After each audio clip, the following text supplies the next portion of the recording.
We have more than 13 lakh Anganwadis, Yeah. which is more than the sub-centers of the health system, which is more than the panchayats also, panchayat bhavans also.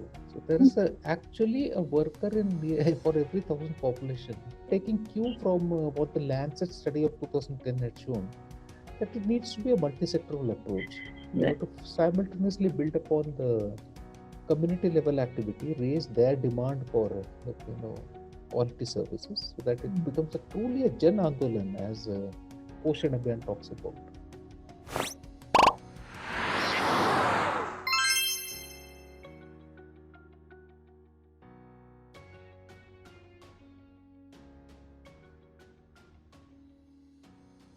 Today we have with us Dr. Isha Prasad Bhagwat, Program Manager at the India Nutrition Initiative. Dr. Bhagwat is a medical doctor by profession with a MD in community medicine. He obtained his MBBS from JIPMER in Pondicherry and later completed his post graduation from AIMS in New Delhi.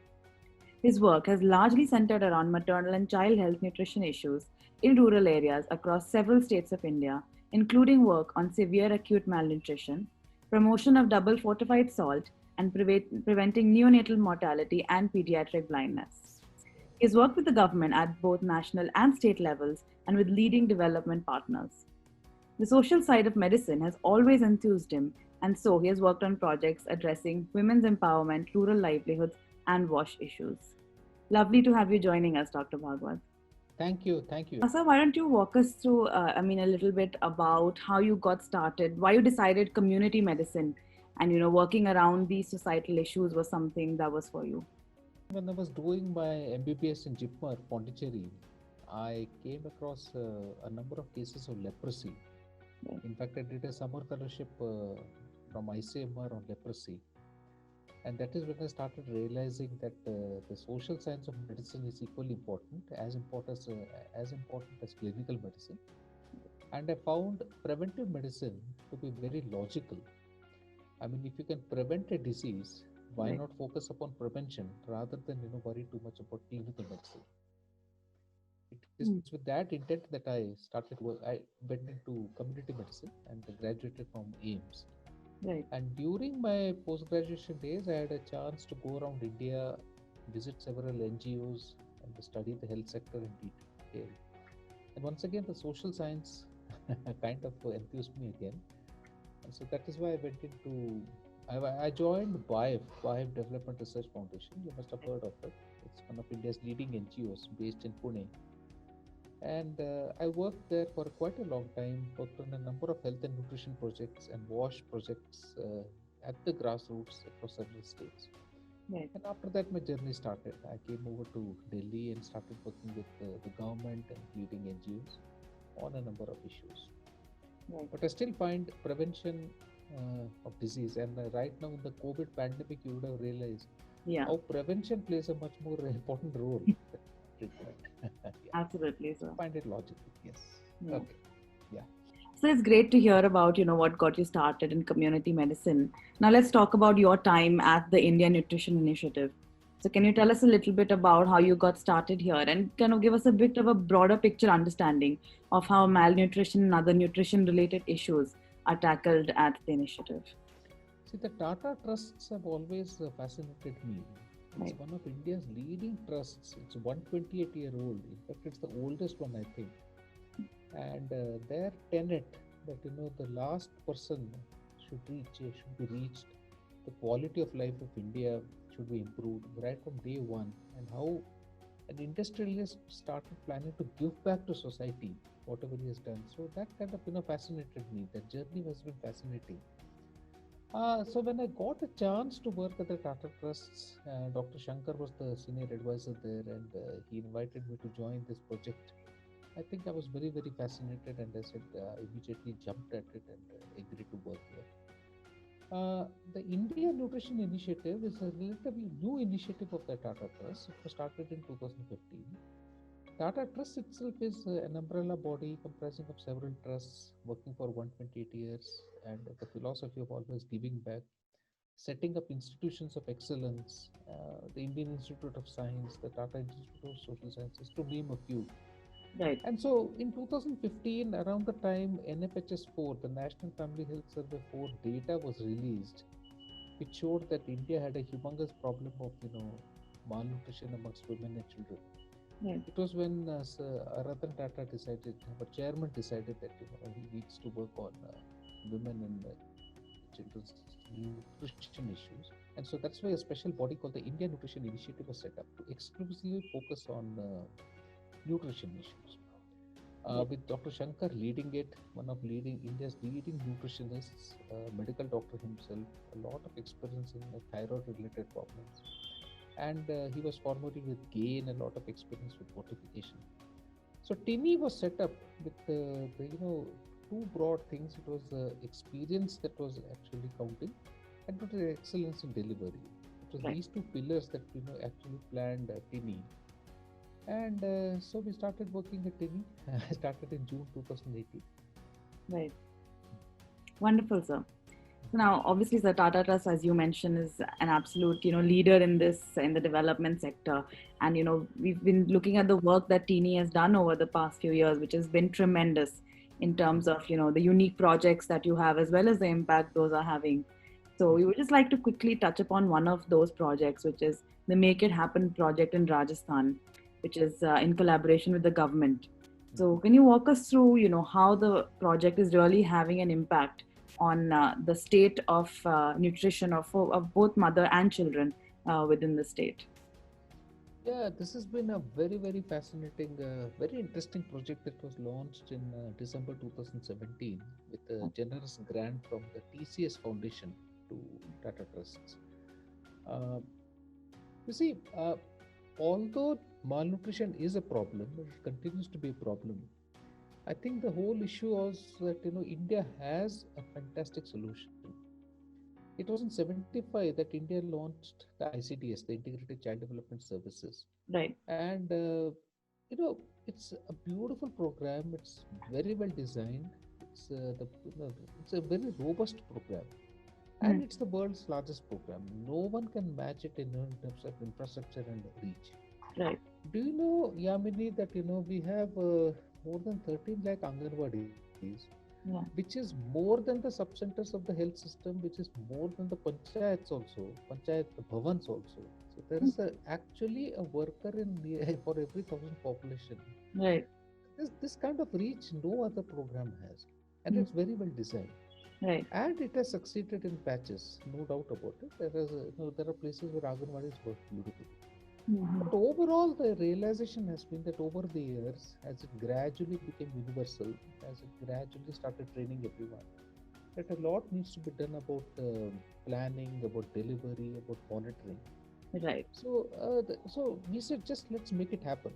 It's Mm. that is how the name came up. That we Right. have a program, we have a solution, and let's just make it happen. Mm. So we started the program in both Rajasthan as well as in Andhra Pradesh, in 5 districts in Rajasthan and 8 districts in Andhra Pradesh, Right. working closely with the government.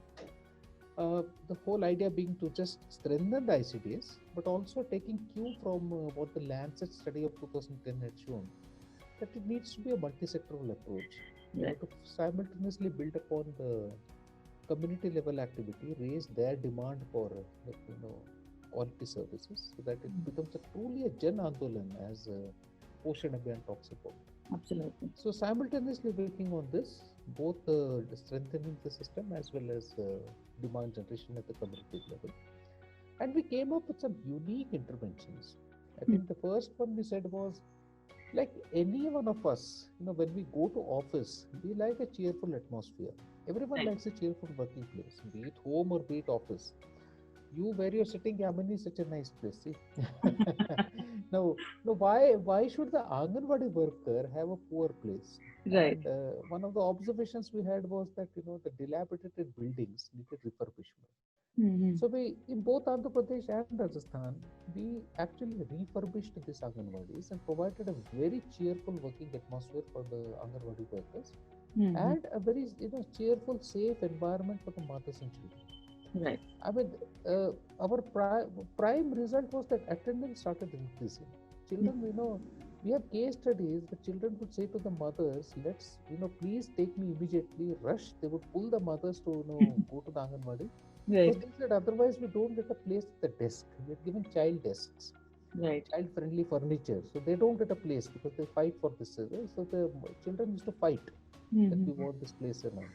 Mm. So that is a very replicable model that we shown that refurbish it, create a very cheerful atmosphere, and you're automatically the attendance, participation, everything starts increasing. Right.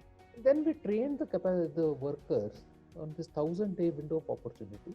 Right. I mean, over a period of time, they had started working on 0 to 6. That is what Anganwadi is. But 0 to 2 is the Mm. most important age. That is when wasting, stunting starts. So this is something that needs to be done.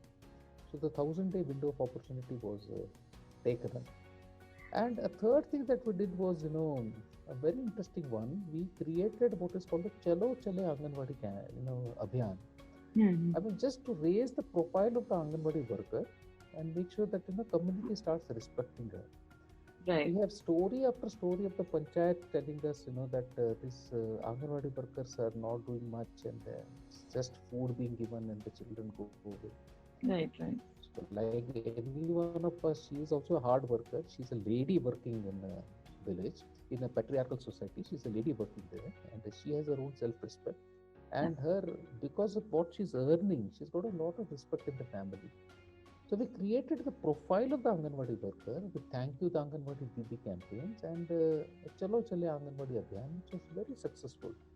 It kind of changed the perception about the Anganwadis among the workers, among the villagers. And then we involved the panchayats. Now, this is something that was unique to the project because we showed the panchayats that they have a responsibility in maintaining the Anganwadis Right. and monitoring the quality of the services and what is happening, and that they need to question the Anganwadi workers as well as the other frontline workers as to what the nutrition status of children is, what can be done, and other things. Right. This motivated so many people that one Sarpanch Bhavarlayal Yadav in Tonk, he actually won a national award in the Poshan Abhiyan campaign, September 2018, Right. for his dedicated work towards the Anganwadis, how he monitored and changed the perception about the Anganwadis in Mm-hmm. his village. Yeah. Right. So all in all, a very, very interesting project. Right, sir. And I think you've, been able to highlight a very critical part about how we do interventions in India because, we're compounded by so many societal issues, whether it be gender stereotyping or poverty, and all these issues have to kind of be looked at together when we, work with these community populations. Mm. And sir, if I might ask, are there any plans to kind of scale up this Make It Happen project and, implement it across the Indian geography? There are two things that we observed. That first of all, it was a scalable model, so we've handed it over to the government. And the government of Right. Rajasthan and Andhra Pradesh are actively seeking partners in refurbishing the Anganwadis and ensure that the modules that we developed are taken up. Right. But we ourselves are now focusing on two things. One is severe acute malnutrition. Hmm. In late 2018, early 2019, we worked with the government of Rajasthan and other partners to address severe acute malnutrition. This Right. is it's wasting, severe wasting. Mhm. These children require emergency treatment, and we actually treated around 10,000 children successfully across 47 blocks. Right. And screening all the children, identifying 10,000 who require treatment, and treating them successfully. So we have decided that this is one area that needs to be addressed, a community-based management of this situation. So we're trying to set up projects to manage this at scale. And the other one that we have really identified is the limited diet diversity of the women and children. Uh, I mean, see, one issue which I wanted to highlight was it is not that the families lack access to diets. These villages are full of a variety of foodstuffs that the women and children can eat, but it's Right. just a behavior, limited diet diversity. Women in Rajasthan eat less than 5 food groups, although they're supposed to eat 7 or 8 more, but they traditionally eat 5, and this leads to anemia. This leads to low body mass, and Mm. children don't attain their potential because of this limited diet diversity. Right. This is an area that we want to work upon. and bring in the agriculture component also. Mhm. Towards the fag end of this project, we introduced biofortified crops in Tonk. Mhm. That was biofortified wheat and biofortified bajra, which is iron rich. So fairly successful. So Right. including agriculture in a way and linking up income as well as nutrition is something that we plan to do in the future. Right. It's wonderful, sir. Thank you. Now, sir, let's shift gears a little bit. We've talked about what has gone well, and I think now it's time to come back to the present day situation, which is, where we're in the middle of a COVID pandemic, which, has revealed a lot of kind of gaping holes in our food systems and the adequate supply of nutritious food. So, what do you think is the best way to overcome these challenges that, this pandemic has revealed and ensure that that our systems that are in place are able to carry out the last mile delivery? Yamini, in the midst of the pandemic, they released NFHS 5. I don't know, the latest of the National Family Health Service. Mm-hmm.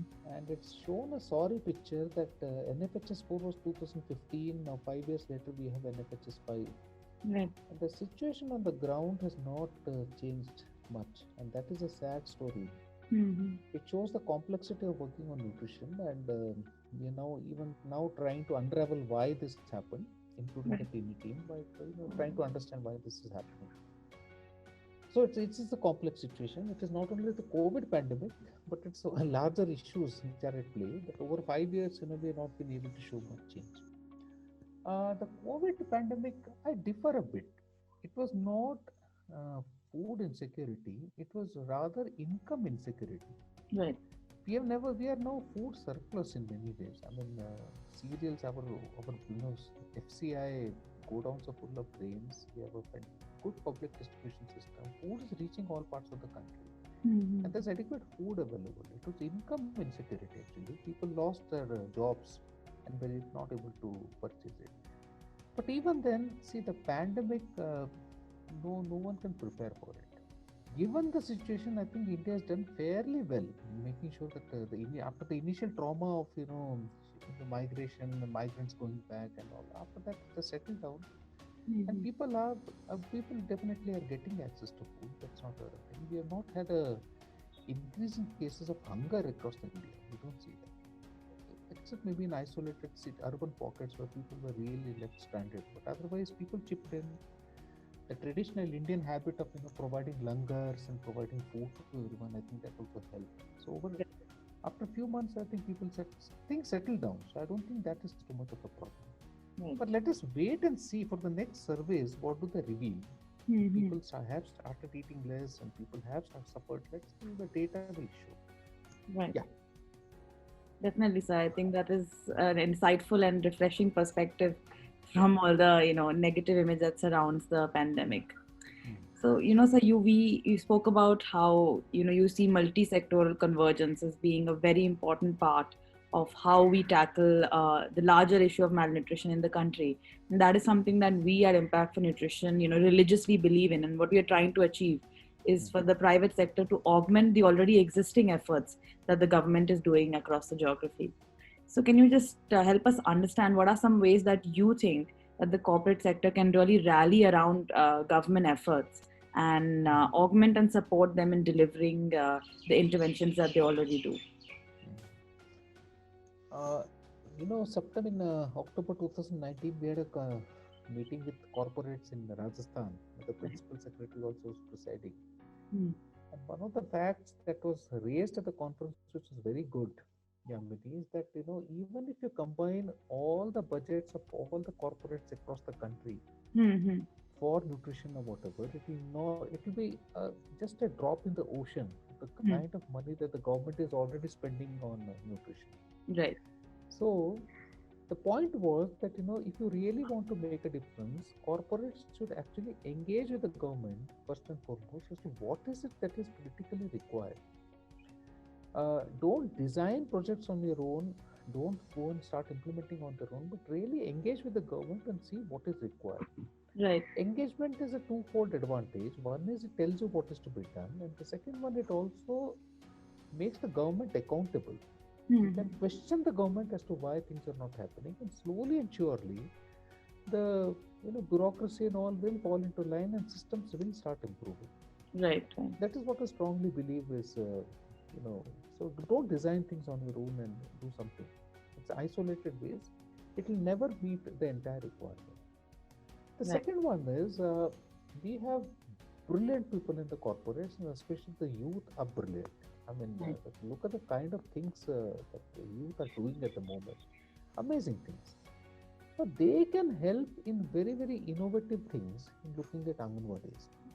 I had an experience with some young architects in the TV program in Haridwar. I Hmm. mean, they converted a garbage dump into a beautiful Anganwadi. The Anganwadi was dilapidated, it was a garbage dump. But the way they converted it with very, very little effort and, kind of local resources were used, I Hmm. think that is amazing. That's Right. really amazing. And there are systems in the Anganwadis in Rajasthan, for example. There's a thing called Rajdhara. A couple of my colleagues, very young people, the first jobs, they kind of completely turned around the whole analysis and presentation and other things to show to the government how data can be used and how it can be presented and what all things can be done. So I mean, a lot of things can be done. The energy of the youth, the energy of the corporate sector can do wonders for nutrition in India, and it's high time we started thinking about it. And even the food companies, the kind of products that are brought into the market, there's a lot of research around obesity, about the challenge with fats in our diet, the sugars in our diet. So how can we improve even the snacks that we provide to children? Right. I mean, all these are areas that corporates need to think about and kind of reflect and come out with something very, very healthy at the grassroots. Right, sir. Thank you for that. This brings us to the end of our interview. Thank you Thank for you. the truly engaging dialogue. I think I've heard some amazing perspective and insight that has come out of this discussion. And Thank I'm you. sure Thank you all very our much. viewers are going to be able to benefit from that, sir. So Thank thank you, you, Emily. sir. And we Thank you. look All forward the to best. having you on the platform again, sir. Thank you, Emily. Thank you. All the Thank you, best. sir. And purpose. Bye. Thanks.